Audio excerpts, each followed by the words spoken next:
ത്രിയേക ദൈവത്തിൻ്റെ അതിപരിശുദ്ധ നാമം വാഴ്ത്തപ്പെടുമാറാകട്ടെ.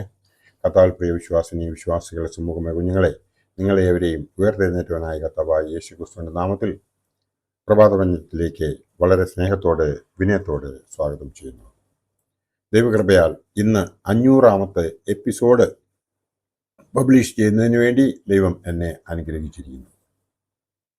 നിങ്ങളുടെ എല്ലാവരുടെയും സപ്പോർട്ട് കൂടി ഇതേവരെ എനിക്ക് ഇത്രയും എപ്പിസോഡുകൾ പബ്ലിഷ് ചെയ്യാൻ സാധിച്ചതിൽ ദൈവത്തെ സ്തുതിക്കുന്നു. അതോടൊപ്പം നിങ്ങൾ ഏവർക്കും വേണ്ടി പ്രാർത്ഥിക്കുകയും ചെയ്യുന്നു. ദൈവം ഇതേവരെ എനിക്ക് ആയുസ്സും ആരോഗ്യവും തന്നു. അത് ഉപയോഗിച്ച് ദൈവവേലയ്ക്കായി ഞാൻ മാറ്റിവെച്ചു. ദൈവം എന്നെ അനുഗ്രഹിച്ചു. ഇത് കേട്ട എവരെയും അനുഗ്രഹിച്ചു എന്ന് ഞാൻ കരുതട്ടെ. നിങ്ങളെല്ലാവരെയും ദൈവം അനുഗ്രഹിക്കട്ടെ എന്ന് ഒരിക്കൽ കൂടി പ്രാർത്ഥിച്ചുകൊണ്ട് എൻ്റെ ഇന്നത്തെ ഈ ധ്യാന വിഷയത്തിലേക്ക് കിടക്കുന്നു. ഇന്നത്തെ ധ്യാന വിഷയം ദൈവരാജ്യം എങ്ങനെ കരസ്ഥമാക്കാം, അതിന് നാം എന്താണ് ചെയ്യേണ്ടത്. ദൈവരാജ്യം എങ്ങനെ കരസ്ഥമാക്കാം, അതിന് നാം എന്താണ് ചെയ്യേണ്ടത്. ഇന്നത്തെ ദിവസത്തിൻ്റെ പ്രത്യേകത എന്ന് പറയുന്നത് 9th May 2026 ഈ മാസത്തെ 9ാമത്തെ ദിവസമാണ്. ഈ വർഷത്തിലെ 129ാമത്തെ ദിവസമാണ്. ഉയർപ്പിന് ശേഷം 35ാമത്തെ ദിവസമാണ് ഇന്ന്. വിശുദ്ധ മർക്കോസ് എവൻഗലിയാസ്തായുടെ സുവിശേഷം 10ാം അധ്യായം 15ാം വാക്യത്തിൽ പ്രകാരം പറയുന്നു: ദൈവരാജ്യത്തെ ശിശു എന്ന പോലെ കൈക്കൊള്ളാത്തവൻ ആരും ഒരു നാളും അതിൽ കടക്കയില്ല എന്ന് ഞാൻ സത്യമായിട്ടും നിങ്ങളോട് പറയുന്നു എന്ന് പറഞ്ഞു. ദൈവരാജ്യത്തെ ശിശു എന്ന പോലെ കൈക്കൊള്ളാത്തവൻ ആരും ഒരു നാളും അതിൽ കടക്കയില്ല എന്ന് ഞാൻ സത്യമായിട്ടും നിങ്ങളോട് പറയുന്നു എന്ന് പറഞ്ഞു. നാം ഓരോരുത്തരും ഈ ലോകത്തിൽ ഒരു വളരെ നിഷ്കളങ്കയായ ഒരു ശിശുവായി ജനിച്ചതിന് ശേഷം ഈ ലോക ജീവിതത്തിൻ്റെ തത്രപ്പാടുകൾ കണ്ടും കേട്ടും നമ്മൾ ഓരോരുത്തരും ഒരു പ്രത്യേക സ്വഭാവക്കാരായി തീർന്നു. നമ്മൾ ആ ശിശുക്കളെ പോലെ നമ്മളുടെ മനസ്സ് വളരെ പരിശുദ്ധമായി വെച്ചില്ല എങ്കിൽ, നിഷ്കളങ്കരാകാതിരുന്നാൽ, ദൈവത്തെ ഇടപെടാതെ ഓർത്തുകൊണ്ട് നമുക്ക് കിട്ടിയിരിക്കുന്നതായ സമയത്തിൻ്റെ ഒരു ദശാംശം അവന് നാം എല്ലാ ദിവസവും സമർപ്പിക്കുന്നില്ല എങ്കിൽ ദൈവരാജ്യം നമുക്ക് കരസ്ഥമാക്കുവാൻ അസംഭവമായി തീരും.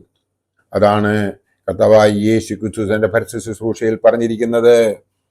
നിങ്ങൾ ദൈവരാജ്യത്തെ സ്വീകരിക്കണമെന്നുണ്ടെങ്കിൽ നിങ്ങൾ ആദ്യമായി ചെയ്യേണ്ടത് ശിശുക്കളെ പോലെ ആകുവാനാണ് പറഞ്ഞിരിക്കുന്നത്.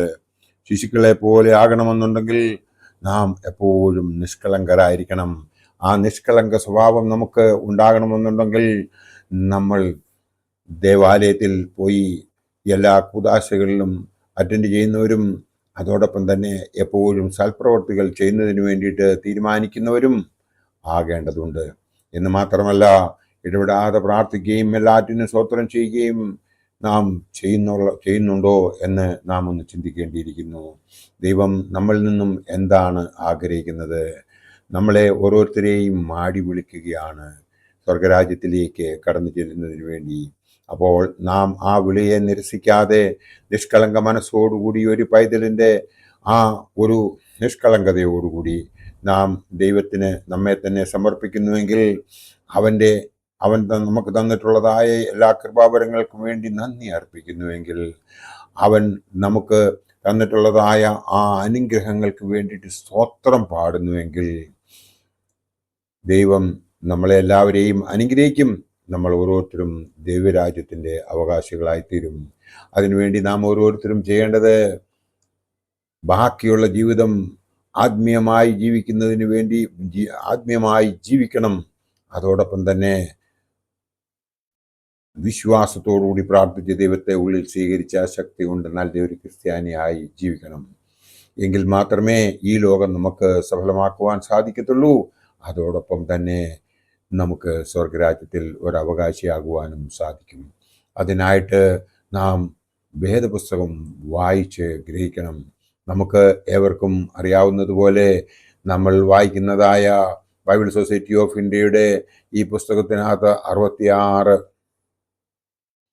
പുസ്തകങ്ങളും 1189 അധ്യായങ്ങളും 31,090 വാക്യങ്ങളും ആണ് ഉള്ളതെന്ന് നിങ്ങൾ ശരിയായ രീതിയിൽ അപഗ്രഥനം ചെയ്തിട്ടുണ്ടെങ്കിൽ നിങ്ങൾക്ക് ഏവർക്കും അത് മനസ്സിലാകും. അത് വായിക്കുന്നതിന് വേണ്ടിയിട്ട് നാം ഓരോരുത്തരും ചെയ്യേണ്ടത് വെറും 3.25 മണിക്കൂർ 3.25 അധ്യായം നമ്മൾ ഒരു ദിവസം വായിക്കുന്നുവെങ്കിൽ 365 ദിവസം കൊണ്ട് നമുക്ക് അത് വായിച്ചു തീർക്കുവാൻ സാധിക്കും. അതിന് നാം ഓരോരുത്തരും തയ്യാറാണോ എന്ന് മാത്രം ഈ അവസരത്തിൽ ഒന്ന് ചിന്തിക്കുന്നത് വളരെ നന്നായിരിക്കും. നാം ഓരോരുത്തരും ചെയ്യേണ്ടത് ആദ്യമായി നമുക്ക് കിട്ടിയിരിക്കുന്നതായ സമയത്തിൻ്റെ ദശാംശം ദൈവത്തിന് കൊടുക്കാൻ നാം തയ്യാറാകണം.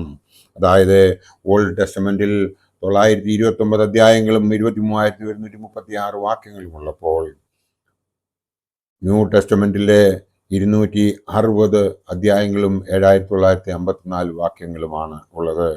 രണ്ടും കൂടെ ചേർത്ത് 1,189 അധ്യായങ്ങളും 31,090 വാക്യങ്ങളും ഉള്ളത് നാം വായിച്ച് ഗ്രഹിച്ച് അതിൻ പ്രകാരം ജീവിക്കുന്നുവെങ്കിൽ, യാമപ്രാർത്ഥനകൾ കംപ്ലീറ്റ് ചെയ്യുന്നുവെങ്കിൽ, നാം സൽപ്രവൃത്തികൾ മാത്രം ചെയ്യുകയും മറ്റുള്ളവർക്ക് വേണ്ടി നാം ചിന്തിക്കേണ്ട ഒരേ ഒരു കാര്യം മാത്രമേ ഉള്ളൂ. എൻ്റെ ഈ 500ാമത്തെ എപ്പിസോഡിൽ ഞാൻ ചെയ്യുന്നതും ഞാൻ മറ്റുള്ളവരെ ഉപദേശിക്കുന്നതും മാത്രമാണ്. നമ്മൾ ആരെയും സഹായിക്കാൻ സാധിച്ചില്ല എങ്കിലും ആരെയും ഉപദ്രവിക്കുകയില്ല എന്ന ഒരു സത്യപ്രതിജ്ഞ എടുത്തുകൊണ്ട് നമ്മൾ ജീവിക്കുന്നുവെങ്കിൽ ദൈവം നമ്മളെ എല്ലാവരെയും അനുഗ്രഹിക്കും. അതിനായിട്ട് നമുക്ക് നമ്മളെ തന്നെ ഒന്ന് തിരുത്താം എന്ന് മാത്രം ഈ അവസരത്തിൽ ഓർപ്പിച്ചുകൊണ്ട് എൻ്റെ വാക്കുകൾ ഇവിടെ ഉപസംഹരിക്കട്ടെ. ദൈവം നമ്മളെ എല്ലാവരെയും അനുഗ്രഹിക്കട്ടെ. നന്ദി, നമസ്കാരം.